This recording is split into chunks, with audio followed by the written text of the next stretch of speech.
Spencer Davies, Cavs Insider. That was a back and forth one. How do you feel like your guys ended up answering that bell in the second half? Clearly different defensive effort, and you guys got things going offensively. Yeah, I think that's what it came down to. You go back and just as we're talking about as coaches, like we played well in the first half. We just didn't make a shot. We had, I think our first 10 baskets were assisted baskets. We were moving the ball. We were creating for one another. Shots just weren't falling. The second quarter, we held them to 17 points, so we did what we do defensively. But just as the game progressed, we started making some shots. It paid off. And that's, one of the things that, this group is like they believe in what they're doing. So no one felt like they had to change and do something do something different because shots weren't going. So they just continued to play the right way, continued to create for one another, and then score 37 points in the fourth quarter to win a game. You needed it as a team, but as a coach, how nice is it to see DG come up with the big plays he did in the last minute? He had the three at the buzzer, and then he obviously made a huge play on Kobe to force the turnover. Yeah, I mean, that's what, the games, the deeper we get, the tighter they are. Your playmakers, your stars are going to have to be stars. And being able to have a guy like Darius in the fourth quarter who can create his own shot and make tough shots. Again, it just makes defenses have to make tough decisions. Now their matchups are different, who they're going to guard, where they're going to play the pick and roll, all those things, because there's multiple guys out there that can beat them and make those plays. So it's great to have him back and finally be able to get him in a closing lineup also. J.B., what can you say about the defensive effort you got from Isaac tonight? And obviously, he was big on the offensive end, but just having him go against DeRozan. Yeah, Isaac was awesome. I mean, it's I can't tell you how much I appreciate what he does every single day because he doesn't change. No matter the circumstances, no matter what's in front of him, he's the same person every single day. He's the same competitor every single day.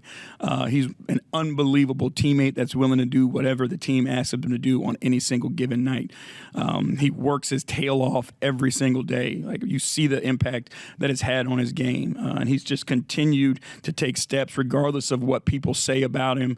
They want to talk about his limitations. Like he finds what it is and he works his tail off on it, and he continues to get better and better. So Isaac was awesome. And again, it's you get kind of accustomed to it, but as you think about it, like he's very special and means so much to our team. Evan had another 3 tonight. That's been a point of emphasis, but he also made some shots off movement. Just if he's able to really hone in and refine those aspects of his game, what kind of a weapon is he going to be?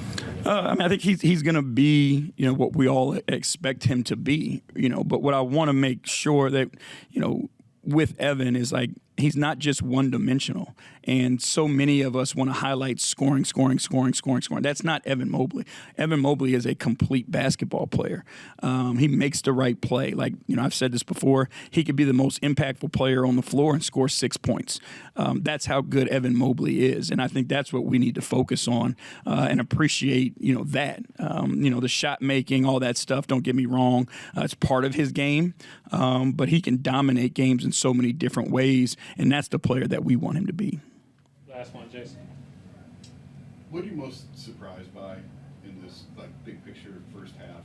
Is there anything that stands out to you? What are you most surprised or pleased by? Most pleased is just like how this group has come together.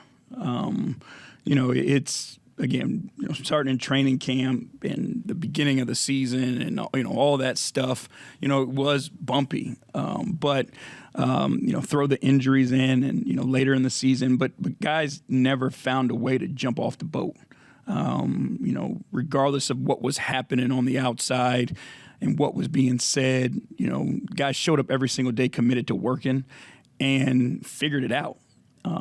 Figured out, what Cavs hoops is and how we play it and how we're different than other places. And they just continued to buy into each other and just watching them, embrace each other's successes. Like tonight, it was a different lineup to finish the game, right? But they were cheering Isaac on when he was in. So it's going to be your night, but when it's not, they keep pulling for one another. So all those things are, what I'm most pleased with, and I'm excited about the future with this group. This is probably more of a pregame question, but sorry. The combo of Donovan and Max, the two-man numbers are unbelievable. Why do you think those two together are so successful? I mean, just teams they got tough choices to make. You know, Max plays at such a speed that when the defenders are coming together at that speed, you got to make a decision, and then you're making a decision on what you're going to do when Donovan Mitchell has the ball in his hands, typically, right? So you're damned if you do, you're damned if you don't. You know, teams don't want to switch it because they like the matchups that they have, but at that force and that speed, you know, you can't get in a position to put two on the ball or try to contain the ball because Max is flying out of there. He's going to be wide open, or Donovan's going to have angles to drive to the basket. So I think it's the pace and the skill set of the two guys that are involved in it. Yeah, I'm sorry, J.B. There's one more for Bob. Is minute restrictions over now for Evan and Darius? We'll always monitor it, and I'll talk to our, training staff about it. And our front office group as well. It's something, you know, I mean, like Darius's situation is just a little bit different because it wasn't a, you know, lower limb or injury. But we'll always monitor with Evan what it is and try not to run him into the ground. Okay, thanks, everybody. Thank y'all. Have a good night.